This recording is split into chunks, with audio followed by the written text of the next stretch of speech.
po si Hildo Busting Tamayo. Saan po? Nag-umpisa ako gumawa ng kanta 1992. Okay. 1992 at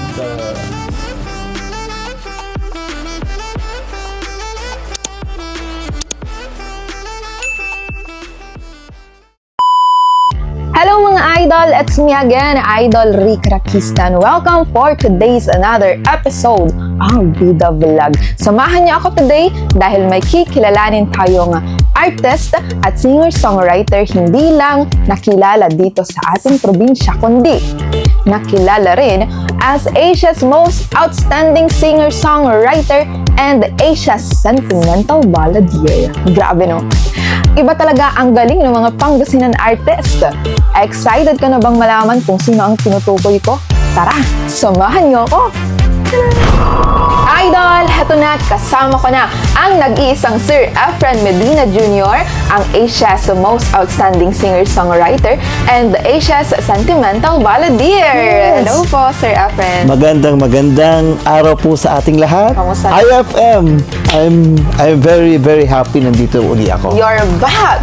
Yes. At kamusta naman ang fresh from Southeast Asia? Oh, parang lumulutang pa rin dahil hindi pa rin nakakapaniwala na meron tayong ganon.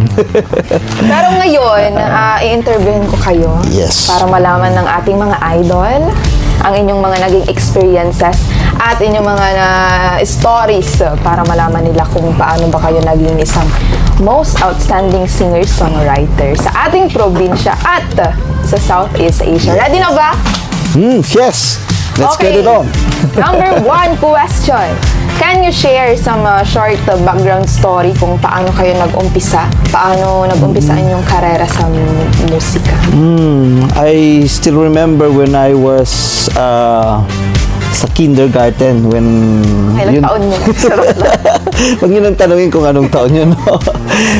Kindergarten, kumanta na ako. My first ever performance. And then, nagtuloy-tuloy na yan.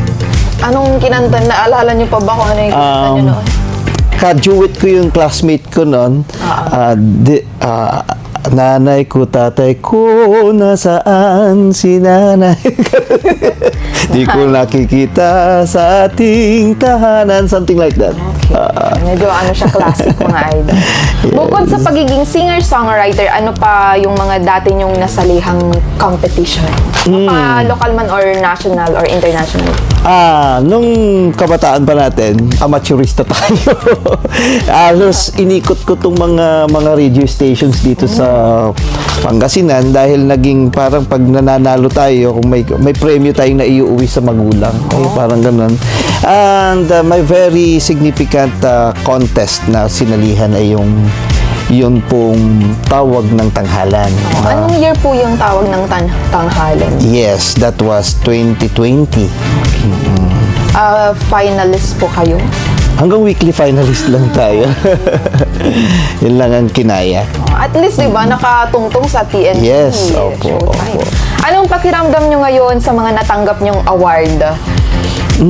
Kagaya po ng kanina, nasabi ko, parang hindi ko inaasahan talaga. Na, Yung award ninyo as most outstanding Yes, singer-songwriter. opo. Kumbaga, I'm just doing my passion, no? Hindi naman tayo after dun sa award. Ang mahalaga sa akin ma-express ko yung aking talento, ano? At may maiwan po akong mga musika, lalo na sa aking mga anak, ano? Kailan po pala ginanap ito at saan? Itong award na... Very recent lang, itong September 8 lang po na ginanap po. Ito lang nung nakaraang September. Yes, opo. Next! Anong masasabi nyo sa lahat ng mga taong naniniwala at patuloy na sumusuporta sa inyo? Yes, opo. I'm very thankful na may mga sumusuporta po sa ating musika. Ano po, medyo mahirap po talaga ang larangan ng musika. Ano, maraming pagsubok, minsan napanghihinaan tayo ng loob dahil minsan feeling mo ikaw lang nag-iisa na nakikinig. Yun yung challenge. Oo, pero hindi naman pala, no? Para Hindi naman pala, marami rin pala nakikinig na hindi mo namamalayan. Silent lang silang sumusuporta. And I'm very thankful to them. Nagbibigay po sila ng inspirasyon sa akin para ituloy-tuloy ko po yung passion ko sa music. tama, inspiration at motivation. Yes, motivation. Yes. Meron ba kayong mga organizations dito sa Pangasinan para sa mga aspiring singers-songwriters? Baka maaari niyo po Yes. ma-invite. Yes, oo. Actually, I am a member of a songwriter sa Pangasinan. Yeah. At saka po, Likha. Ano po. Those two organizations ay dyan po kabilang yung mga mahilig gumawa ng musika. Ano po. At in-encourage po namin yung mga taga Pangasinan na may hilig sa musika. Join us, ano po, para kung sa paano po kami makakatulong sa inyo, ay ayun, itayo natin ang bandera ng Pangasinense sa larangan ng musika. Yung sa PhilSCAP, di ba member din po kayo? Yes, oo. I am a member of PhilSCAP presently and I'm very thankful na naging member po tayo ng PhilSCAP. Ito po ay organization dito sa ating bansa kung saan ito po ay kinabibilangan ng mga batikan at mga magagaling na kompositor. And I'm very thankful na naging natanggap po tayo doon sa organization. Para sa inyo, paano ba nakatulong ang inyong musika sa pang-araw-araw na pamumuhay? Yes, actually music hindi lang naman po sa akin nakakatulong I can't imagine a world without music. Okay? Actually our life is like a music. Kung walang melodya, kumbaga parang malungkot, no?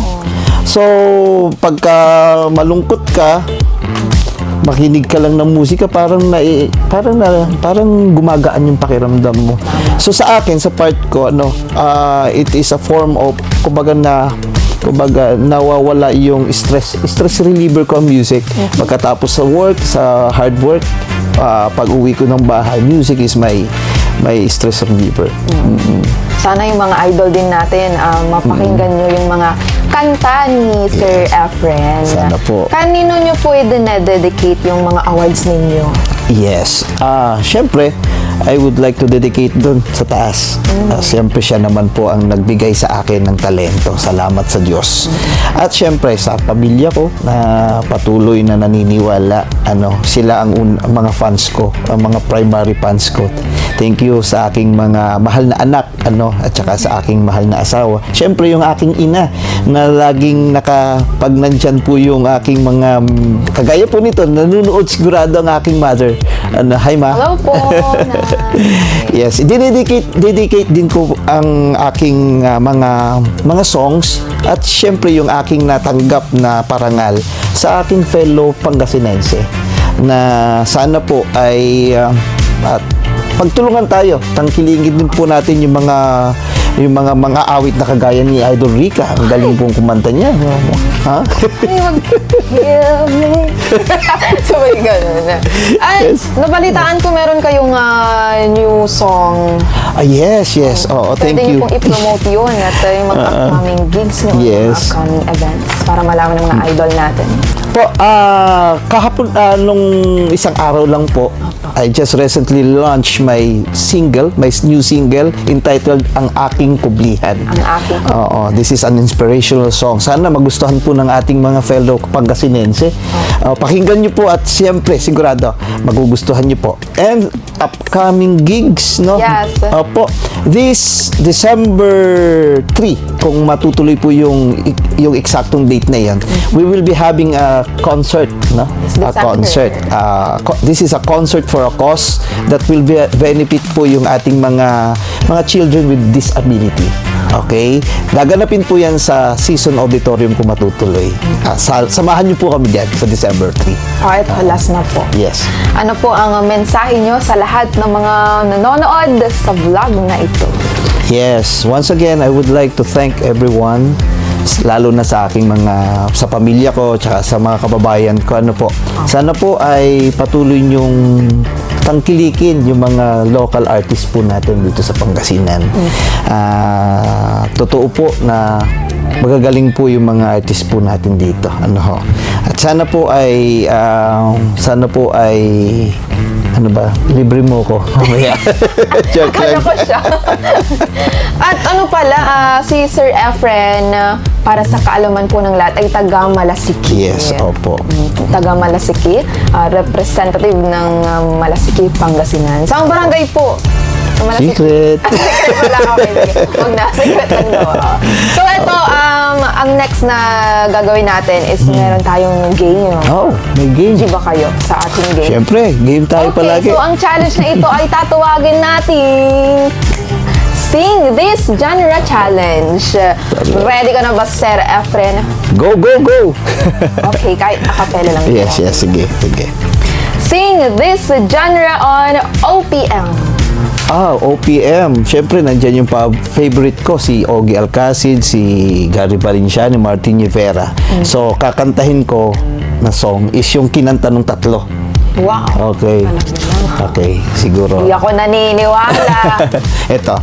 Ikaw lamang ang tangi kong minamahal. Ayun, yun lang. Sino yan? Sino yung mahal mo?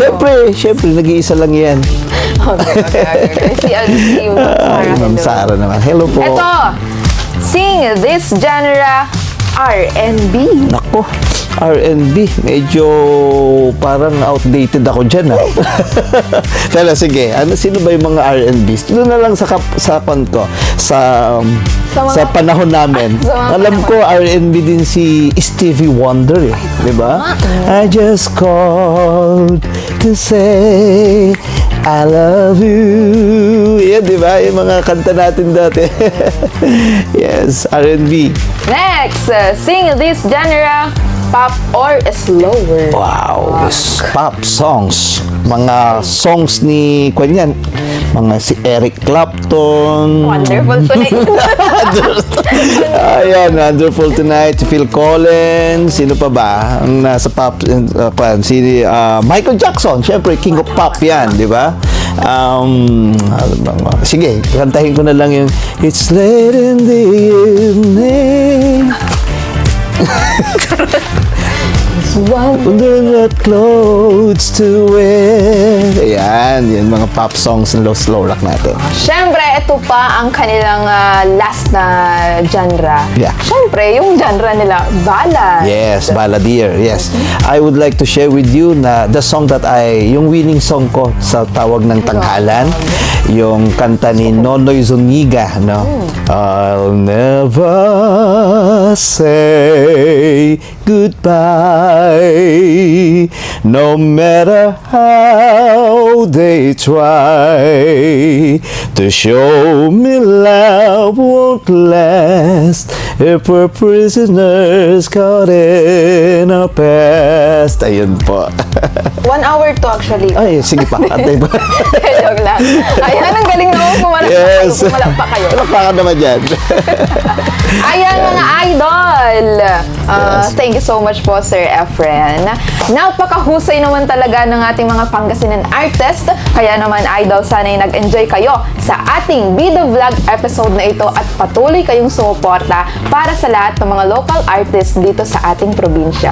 Muli, mga idol, ako ang inyong Bida Vlogger for today, Idol Rica Rakista. And don't forget to like, share, subscribe, and follow para updated kayo sa lahat ng mga happenings. At thank you so much at nakasama natin ang most outstanding singer-songwriter and Asia's sentimental balladeer, Thank you Sir so Efren much. Medina Jr. Thank you! Thank you.